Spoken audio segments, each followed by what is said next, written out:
সত্যি সত্যি সত্যি সত্যি সত্যি সত্যি সত্যি সত্যি সত্যি সত্যি সত্যি সত্যি সত্যি সত্যি ও মা সত্যি। হ্যাঁ অন্য কেন? ও মা আমি সত্যি তকমা পেয়েছি না, সত্যির একটুখানি ঝেঁকে ঝুঁকে বসতে হয় জানো তো, নতবার না নামটা একদম অ্যাপ্রোপ্রিয়েট হবে না।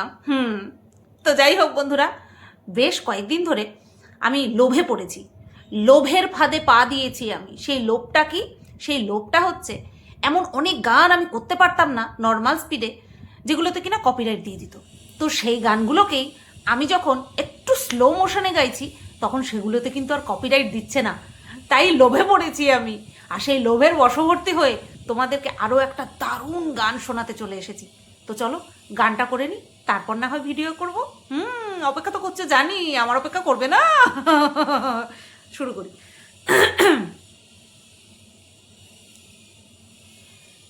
क्या उस गली में कभी तेरा जाना हुआ,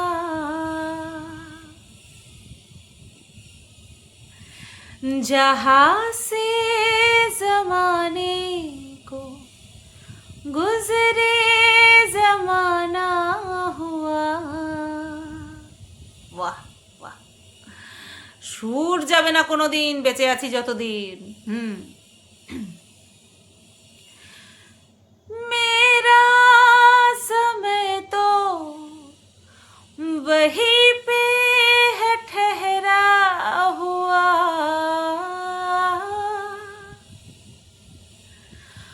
बताओ तुम्हें क्या मेरे साथ क्या क्या हुआ। खामोशिया एक साज है, तुम धुन को लाओ जरा। खामोशिया अल्फाज है, कभी आ गुनगुना ले जरा। बेकरार है बात करने को, कहने दो इनको जरा।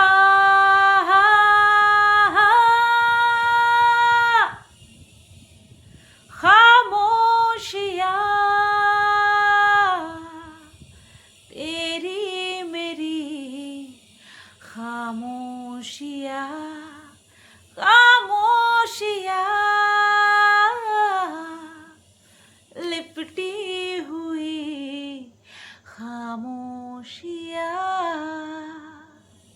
কেমন লাগলো? হারাইয়া গেছো? ফিরে আসো, বাস্তবের মাটিতে ফিরে আসো। ওদিকে বুকিং ঢুকতেই আছে ঢুকতেই আছে। তো কি হ্যালো বন্ধুরা, কেমন আছো সবাই? আশা করছি তোমরা সবাই ভালো আছো, আর এই সতীও ভালো আছে, একদম ভালো আছে। কালকে না এত সব ঘটনা ঘটেছে, আমাকে না আমার কর্তামশাই ফোন করছে, ভিডিও কল করছে, বলছে তুমি কি করছো? বললাম আমি এই তো এখন ভিডিও করব। আমি বাড়ি আসি তারপরে তুমি ভিডিও করবা। কি ভিডিওতে কি বলবো তার জন্য? না, আমাকে চোখে চোখে রাখবে, চোখে চোখে আমাকে রাখবে, যাতে আমি কিছু উল্টাপাল্টা না করি। বুঝতে পেরেছো? উল্টাপাল্টা মানে কি? দূর দূর দূর দূর দূর, মরুক আমার দুশ্মনেরা, মরুক আমার শত্রুরা। কেন? মাত্র তো একটা তোমরা শুনতে পেয়েছো কাহিনী, আরো 4-5টা করি, তারপরে আমি মহাসতীর পদে উত্তীর্ণ হই, দেন আমি মরার কথা ভাববো। এখনই কেন মরার কথা ভাববো আমি, তাই না? ভাই তবে ওই যে কাল্পনিক গল্পে শুনছিলে না, খুব সামাজিক রীতিনীতি, তারপরে হচ্ছে সিঁদুর পবিত্র। বলছি কি, ওই সিঁদুরটা মোছার পরে ওই কোন রুমাল ঠুমাল দিয়ে মোছার পরে ওই রুমালটা খুব যত্ন করে কোথায় রেখে দেওয়া হয়েছে গো? কোথায় খুব যত্ন করে রেখে দেওয়া হয়েছে। আমার সাদা মনে কাদা কাদা কাদা কাদা ভর্তি, আমার সাদা মনে পুরো কাদা ভর্তি। তো সেইখান থেকে আমার জানতে ইচ্ছা করলো যে এর আগেও তো বহুবার এরকম অপবিত্র কাজ হয়েছে, তো সেই অপবিত্র কাজ করার পরে সেই সিঁদুরটা মুছে কোথায় রাখা হয়েছে। এরকম আমরা আরও কাল্পনিক গল্প শুনেছিলাম না বহু পূর্বে। এই তোমরা কি বলো গো? তোমরা কি বলো? যেগুলো ঘটে গেছে সেগুলো নিয়ে তোমাদের ইন্টারেস্ট নেই? নতুন গল্প শুনবে নাকি? নতুন গল্প, ওই যে আমি একটা নতুন গল্প শোনালাম না, মনে পড়ে?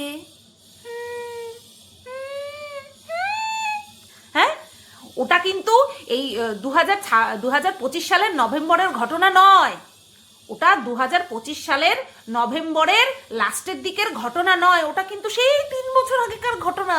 হ্যাঁ, ওটা কিন্তু একদম সদ্য ঘটনা নয়, বুঝতে পেরেছো? একদম তোমরা কিন্তু, তোমাদেরকে আমি যত ভুল বোঝাবো তোমরা কিন্তু একদম ভুল বুঝবে না, বুঝতে পেরেছো? একদম ভুল বুঝবে না, তোমরা সব সময় ঠিকটা বুঝবে। যেটা কিনা বলা হচ্ছে যে আমি গল্প রচনা করেছি, কবেকার গল্প সেটা আমি জানি না, মানুষে বলছে ওগুলো নাকি 3 বছর আগেকার গল্প। ধ্যাৎ, 3 বছর আগেকার গল্প তো সব প্রাইভেট। আচ্ছা, তো যাই হোক, এরকম আরো গল্প, এরকম কারেন্ট গল্প শুনতে চাও নাকি? নাচি। হ্যাঁ, তোমাদেরকে কিচ্ছু বলবো না আমি, তোমরা আমাকে খালি বলেছো যে না সুতপা ওইসব তো পুরনো ঘটনা, ওইসব শুনে মজা আসলো না। যাও, তোমাদেরকে আমি মজা দেবো না তোমাদেরকে মজা, বুঝতে পেরেছো? তো যাই হোক বন্ধুরা, চলো আজকে ভিডিওর টপিকে ঢুকে যাই। ভিডিও টপিকে ঢোকার আগে একটা কথা বলবো। একজন কন্ট্রোভার্সি ক্রিয়েটার যে কিনা মধ্যরাত্রে নোংরা কথাবার্তা বলে, তো সেই কন্ট্রোভার্সি ক্রিয়েটারের সেই লাইভেই কিন্তু এই ধরনের নোংরা কথাবার্তা বলে। তো সেই লাইভ চলাকালীন গুণালী ব্যানার্জি নামে একজন একটা অ্যাকাউন্ট থেকে বেশ কিছু কমেন্ট করা হয়। সেই কমেন্টের স্ক্রিনশট আমার কাছে এসছে, কারণ কোনো ওই নোংরা লাইভ আমি দেখতে যাই না। তো সেই স্ক্রিনশট কি এসছে? স্ক্রিনশটে এসছে কোনো একটা জন্মদিনে গেছিলাম, আমার সঙ্গে একজন ভালো গায়ক দাদা আছে, যে কিনা অতীব ভদ্র একটি মানুষ এবং তার স্ত্রীর কোনো তুলনা হয় না। তারা এতটাই ভদ্র, এতটাই মিশুকে, খুব ভালো গান গায় উনি। তো একটা জায়গায় আমাদের মিট হয়েছিল। তো সেই মিটের সময় আমরা যখন সামনাসামনি হই, তখন সবার আবদারে আমরা দুজনে গান করেছিলাম। ওই তোমরা আমাকে বলো, দেখো তোমরা আমাকে কন্ট্রোভার্সি কুইন বলতে বলতে এখন মানুষ আমাকে ব্যঙ্গ করে। আমি নাকি নিজেকে বলেছি কন্ট্রোভার্সি কুইন? কোনোদিনও কোনো ভিডিওতে আমি নিজেকে নিজে আখ্যা দিয়েছি? আমি সবসময় বলি তোমরা আমাকে বলো। তো যাই হোক, এবার সেই দুজনেই আমরা নাকি ভালো গান করি। সেই দাদা তো খুব ভালো গান করেনি, তো আমাকেও মানুষ বলে আমি নাকি ভালো গান করি। তো আমরা দুজন মুখোমুখি যখন হয়েছে, আমাদের কাছ থেকে সবাই গান শোনার আবদার করেছে। তো সেই গান যখন আমরা গাইছিলাম, তখন খুব স্বাভাবিকভাবেই তোমরা দেখবে যখন স্টেজ পারফর্ম করে, কারণ রেকর্ডিং একে অপরের সামনে দাঁড়িয়ে করে কিনা জানি না, মানে মেল সিঙ্গার আর ফিমেল সিঙ্গার একসাথে দাঁড়িয়ে করে কিনা আমার জানা নেই, কিন্তু স্টেজ পারফর্ম যখন করতে দেখেছি, তখন আমরা দেখেছি গানের লিরিক্সের সাথে সাথে একে অপরের দিকে তাকিয়ে কিন্তু সেইভাবে অঙ্গভঙ্গি করে, যাতে করে গানটা খুব সুন্দরভাবে সেই গানের সঙ্গে গায়কের যে একটা কেমিস্ট্রি, সেটা যেন ভালোভাবে ফুটে ওঠে। তো ঠিক সেরকমই একটা বাতাবরণ সৃষ্টি হয়েছিল, যেখানে কিনা আমি ওই গায়ক দাদার দিকে তাকিয়ে একটা গান করছিলাম। তো সেই গানটা কি ছিল? অনেক রকমই ছিল, অনেক রকম গানই ছিল, চিতাতেই সবশেষ এই টাইপের অনেক গান ছিল, আমার সঠিক এখন মনে পড়ছে না।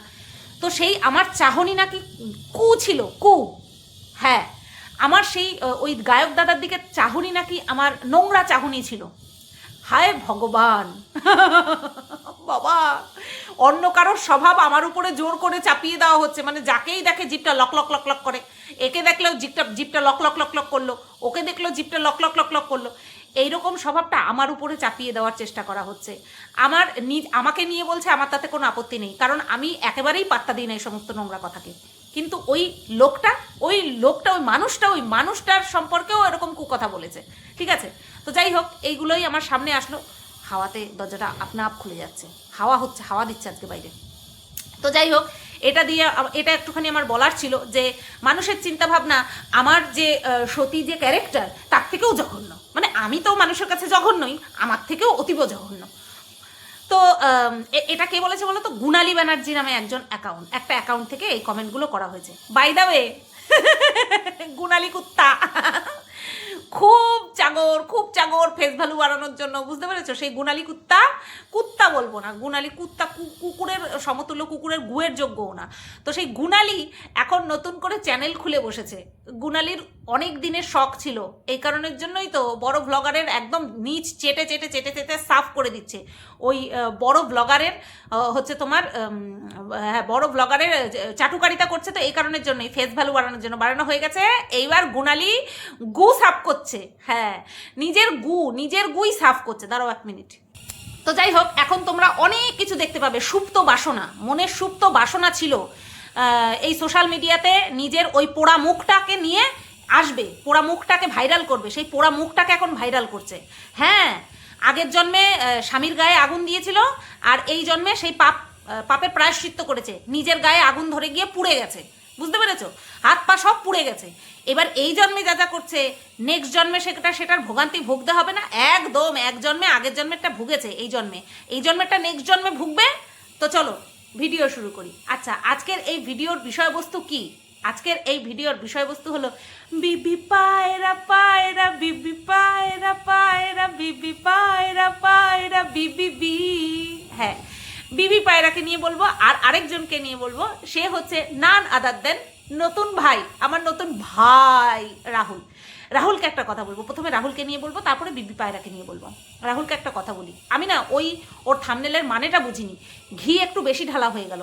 আমার মনে হয় ও আমাকে আগের দিন আমাকে নিয়ে কনসার্ন প্রকাশ করেছে যে কি ব্যাপার সুতপাদি ভিডিও দিচ্ছ না কেন, দুদিন ধরে ভিডিও দিচ্ছ না কেন। ও হয়তো এত কিছু জানে না যে কি হচ্ছে না হচ্ছে, সেই কারণের জন্য ও ভেবেছে কিছু কি হয়েছে, তার জন্য ও জানেই না কি হয়েছে, জিজ্ঞেস করেছে।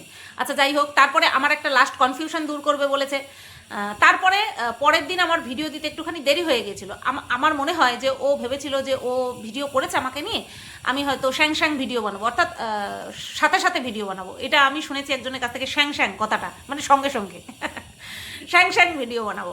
তো সেটা হয়নি, আর পরিস্থিতি যা চলছিল সেটা তো তোমরা দেখছিলেই। তো আমার ভিডিও বানাতে একটুখানি লেট হয়ে গিয়েছিল, আর আমার ভাই একটুখানি অভিমান করে ওই কথাটা থাম্বনেলে লিখে দিয়েছে। আমি পরে বুঝতে পেরেছি, আমি আরেকজন ভিডিও দেখলাম, তারপরে গিয়ে আমি বুঝতে পেরেছি যে অভিমান বশত বা রাগ বশত, যাই হোক, ভেবেছে একটুখানি তেল মারা বেশি হয়ে গেল, তো সেই তেলটাকে ঘি দিয়ে দিয়েছে। তারপরে আমি বুঝলাম, হ্যাঁ তো এটা তো ঠিকই বলেছে, এই কন্ট্রোভার্সি ক্রিয়েটার তো ঠিকই বলেছে, ও আমাকে ওইভাবেই বলেছে। আমি একটা কথা বলি রাহুল, আমি কন্ট্রোভার্সি ক্রিয়েটার, আমি যদি তোর ভিডিওতে দেখি কন্ট্রোভার্সি করার মতন টপিক আছে, আমি অবশ্যই কন্ট্রোভার্সি করব। হ্যাঁ, কোনো দিন হয়তো ভিডিও দিতে পারবো না, হয়তো কোনো দিন আবার ভিডিওই দেবো না, ভিডিও দেওয়া পুরো বন্ধই করে দেবো, এরকমও হতে পারে। বাট ওই আমাকে নিয়ে মনের মধ্যে যদি কোনো রকম কোনো কনসার্ন এসে থাকে, না সেটা মনের মধ্যে রাখবি, না সেটা ভিডিওর মধ্যে রাখবি, আমি চাই না। ঠিক আছে, আমি চাই না। ধর আমি কারোর প্রতি কনসার্ন দেখালাম, হ্যাঁ, এবার যদি তার কাছ থেকে উত্তর না আসে, আমি পরবর্তী ভিডিওতে বেশি তেল মারা হয়ে গেছে এরকম একটা আভাব প্রকাশ করে দিই, আমি ওরকম কনসার্ন চাই না, পরিষ্কার কথা। ঠিক আছে, আমার ওরকম কনসার্নের দরকার নেই, যেই কনসার্ন একটা দিন যেতে না যেতেই না একটু বেশি ভাব দেওয়া হয়ে গেল, বেশি ডেমাক বেড়ে গেছে, এইরকম চিন্তাভাবনায় রূপান্তরিত হয়, তো আমার এরকম কনসার্ন দরকার নেই। তুই ভিডিও করছিস, তুই ভিডিও কর, তুই খুব সুন্দরভাবে ভিডিও করছিস, খুব সুন্দর তোর প্রেজেন্টেশন, ভিডিওর মধ্যে কোনো ভালগারিটি, কোনো রকম কোনো মানে কি বলবো, কোনো রকম কিছু থাকছে না। হ্যাঁ, কন্ট্রোভার্সি করার মতন অবশ্যই বিষয় থাকছে, তো ওইটুকুই অ্যাজ এ কন্ট্রোভার্সি ক্রিয়েটার আমার জন্য যথেষ্ট। আগে কোনো সম্পর্ক ছিল কি না ছিল ওই সমস্ত না হয় নাই মনে রাখিস, মনেই রাখলি না, বা ওই প্রসূত আমার প্রতি কোনো ফিলিংস তোর নাই থাকলো, আমি সেটা চাইও না থাকুক। তুই অ্যাজ এ ব্লগার তুই ব্লগ কর, তুই ভালো ব্লগ করছিস, তোর আগামী প্রজেক্টের জন্য অসংখ্য অসংখ্য শুভকামনা। বাদ বাকি কন্ট্রোভার্সি করার মতন যদি কিছু থাকে তোকে নিয়ে, সে গুড ওয়েতে হোক নেগেটিভ ওয়েতে হোক, অবশ্যই করব। ঠিক আছে, তবে হ্যাঁ, ওই কনসার্ন দেখিয়ে পরবর্তীতে আবার পরের ভিডিওতে থাম্বনেলে ঘি একটু বেশি ঢালা হয়ে গেল, ওটা কিন্তু দ্বিচারিতা হয়ে গেল। দ্বৈত সম্পর্ক, দ্বৈত সম্পর্ক, দ্বৈত সম্পর্ক ঠিক আছে, আমার মনে পড়ে গেল, দ্বিচারিতা বলতে গেলাম, মানে দুই রকম মনোভাব আর কি। আমার দ্বৈত সম্পর্কের কথা মনে পড়ে গেল। হ্যাঁ, গল্পটা জমেনি গো, আমি তোমাদেরকে বলেছি, তোমাদের উপর আমি রাগ করেছি। দ্বৈত সম্পর্ক হলে হয় ত্রৈত, চতুর্থ, পঞ্চমত্ব, ষষ্ঠত সম্পর্ক, বিয়ের পরবর্তী, বিবাহ পরবর্তী সময়ে পঞ্চভূত সম্পর্ক না হলে ঠিক জমে না।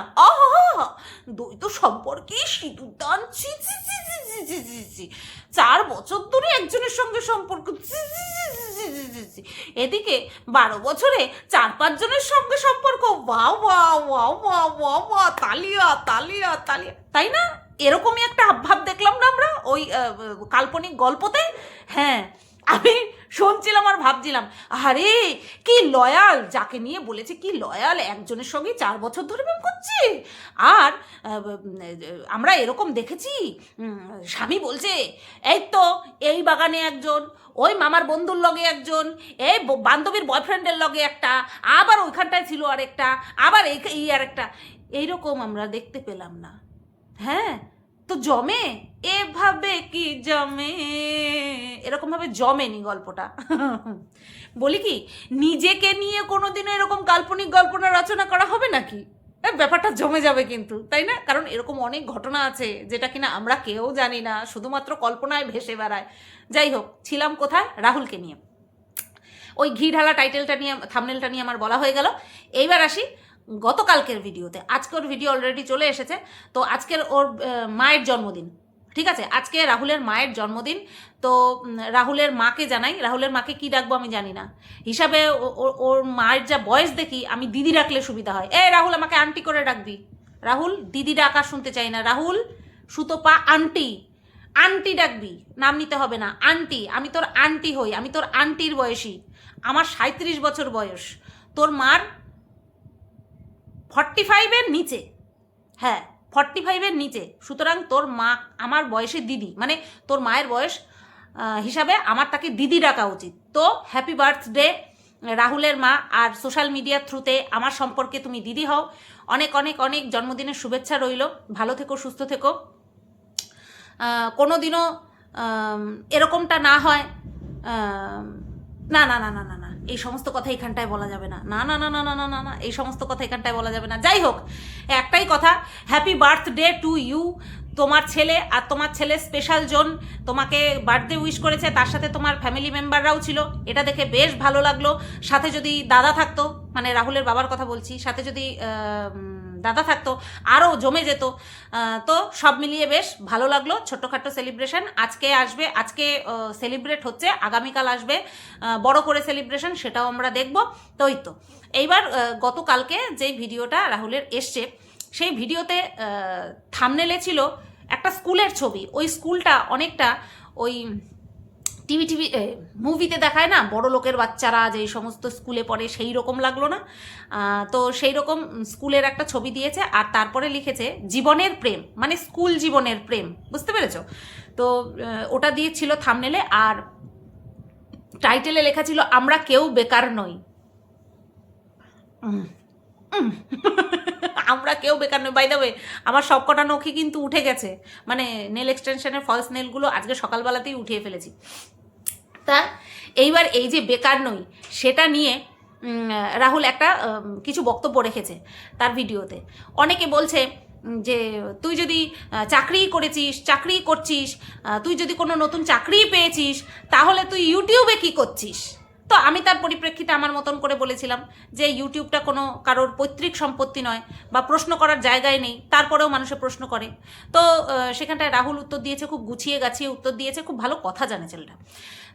বলেছে যে এখনকার দিনে কেউ একটা কাজের উপরে ডিপেন্ডেন্ট থাকে না, আর যখন আমার একটা প্ল্যাটফর্ম আছে তখন আমি কেন করব না। আর ওর যে কাজটা চলছে, যে প্রজেক্টটা ওর চলছে, সেটা কিন্তু রিভিল হচ্ছে না। এই কারণের জন্য রিভিল করতে পারবে না, এগুলো কিছু টার্মস অ্যান্ড কন্ডিশনস থাকে। তো সেই কারণের জন্যই মানুষে ভাবছে যে কী কাজ করছে। এদিকে ওর স্ক্রিপ্ট রাইটিং, ওর কাস্ট নিয়োগ করা, কাস্টিং যাকে বলে, এই সমস্ত কিছু চলছে। এই সমস্তগুলো কিন্তু আমরা দেখছি, কিন্তু যতক্ষণ না পর্যন্ত মানুষের রেজাল্ট দেখতে পাচ্ছে ততক্ষণ পর্যন্ত কেউ বিশ্বাস করছে না, আর বলছে তুই কি করতে আইছিস, এরকম করে বলছে। তো যাই হোক, ওর উত্তরটা ও দিয়ে দিল যে ও বেকার নয়। 24 বছর বয়সে ও কিন্তু একটা বড় প্রজেক্টের অংশীদার ছিল, সেটার কিন্তু শর্ট ভিডিও আকারে কিন্তু আমাদের সামনে চলে এসছে। সেটা হচ্ছে বর্ডার 2-এ সুনীল শেট্টির ছেলের একটা সিন চলছিল, যখন কিনা ও চলে যাচ্ছে, আবার পুনরায় ডাক এসেছে কাজে, যখন চলে যাচ্ছে ডিউটিতে, সেই জায়গাটাকে ও শ্যুট করেছে। আর ওই অত ক্লোজ শট একমাত্র যারা কিনা ওই ফিল্ম বা প্রজেক্টের মধ্যে ডাইরেক্ট ইনভলভ থাকে, খুব ক্লোজলি ইনভলভ থাকে, তারাই কিন্তু ওই রকম শট তুলতে পারে, তাই তো? তো সেটা কিন্তু আমাদেরকে দেখিয়েছে। আর এছাড়াও বম্বে থেকে এসে একটা রয়্যাল এনফিল্ড কিনেছে নিজের ক্ষমতায়। নতবা তো অনেকে এরকম করে বসে থাকে, আরে দে রে, আমার একটা স্বপ্নের গাড়ি দে রে, আমার একটা স্বপ্নের ফোন দে রে, আমারে দে, আমি বসে আছি কবে থেকে হাঁক করে, আমারে দে রে। অনেকে এরকমভাবে থাকে, অনেকে এরকমভাবে হা হুতাশ করে অপেক্ষা করতে থাকে, হাত পেতে অপেক্ষা করতে থাকে ওপরওয়ালার কাছ থেকে। ওপরওয়ালা কখন এই নে এরকম করে দেয় অবশ্য মুখ বন্ধ করার জন্য, হ্যাঁ, সন্তুষ্ট করার জন্য টাকা মুখে গুজে দেয়। বুঝতে পেরেছি? এরকম দেখেছি, অনেক সবাইকে টাকার গরম দেখিয়ে সবার মুখে গুজে দেয়। আচ্ছা, তো এবার কি দেখলাম আমরা, যে রাহুল হচ্ছে নিজের বলবুতে পে, খুদ কি বলবুতে পে একটা রয়্যাল এনফিল্ড কিনেছে। 21 বছর ছিল যখন তার একটা পাস্ট আমাদের সামনে এসেছিল, তাই না? তখন তার সম্পর্কে অনেক কিছু এরকম শুনতে পেয়েছি যে রাহুল নাকি কোনো একটা সম্পর্কে জড়িয়েছিল শুধুমাত্র পয়সা উপার্জনের জন্য, মানে পয়সা তার কাছ থেকে নেওয়ার জন্য। আবার এরকমও অনেক গল্প আছে যেখানে কিনা পয়সা দিয়ে সময় কিনতে চাওয়া হয়েছিল, কিন্তু সে সময় আর দেয়নি। অনেক চেষ্টা করা হয়েছিল, হ্যাঁ 3 বছর ধরে অনেকভাবে চেষ্টা করা হয়েছে। যেরকম কিনা পুরনো বোনকে ফিরে পাওয়ার জন্য অনেকভাবে এর ফোন থেকে, তার ফোন থেকে, এর ফোন থেকে যোগাযোগ করার চেষ্টা করা হয়েছে। বোনের জন্য যদি এত টান থেকে থাকে তাহলে তো আর বললামই না কিছু, তাই না? তাহলে কত মাধ্যমে চেষ্টা করার গল্প হয়ে থাকতে পারে। সবই পুরনো, কিন্তু কোনো কিছু কারেন্ট খবর আমি বলছি না, কোনো কারেন্ট গল্প আমার কাছে নেই কিন্তু, বলে দিলাম, ঠিক আছে? তো যাই হোক, 24 বছর বয়সে এরকমটা করে দেখিয়েছে, এত কাজ করে দেখিয়েছে, নতুন একটা প্রজেক্ট করতে চলেছে, তো এটা অনেক বড় একটা বিষয়। 24 বছর বয়সের ছেলেরা অনেক সময় পড়াশোনাই কমপ্লিট করে উঠতে পারে না, সেখানটাও 24 বছর বয়সে কিন্তু অনেক কিছু করে দেখাচ্ছে। অবশ্যই আমি ভিডিও টু ভিডিও কথা বলছি, ঠিক আছে? এই জায়গাটাতে আমি অত্যন্ত পরিষ্কার যে ভিডিও টু ভিডিও কথা বলছি। আর এরপর থেকে তোমরা আর সুতপাকে নিয়ে কোনোদিনও ভয় পাবে না, কোনোদিনও সুতপাকে নিয়ে ভয় পাবে না যে সুতপা আবারও মিশছে, আবারও ধোকা খাবে, এই ভয়টা আর কোনোদিনও পাবে না, ঠিক আছে? তো যাই হোক, এটা তো গেল। রাহুলকে নিয়ে আর কি কিছু বলার আছে? না, আর কিছু বলার নেই। এ বাবা, 21 মিনিট হয়ে গেল যে। এই ভিডিওটা এই পর্যন্তই থাক, এই ভিডিওটা এই পর্যন্তই রাখি, বেবি পায়রাকে নিয়ে আসছি পরে, ঠিক আছে? চলো, সবাই তোমরা ভালো থেকো, সুস্থ থেকো। এই ভিডিওটা কেমন লাগলো অবশ্যই কমেন্ট করে জানিও। আর হ্যাঁ, মরুক আমার দুশমন, তাও আবার দূরে গিয়ে, আমার চোখের সামনে না যেন দুর্গন্ধ না বেরোয়।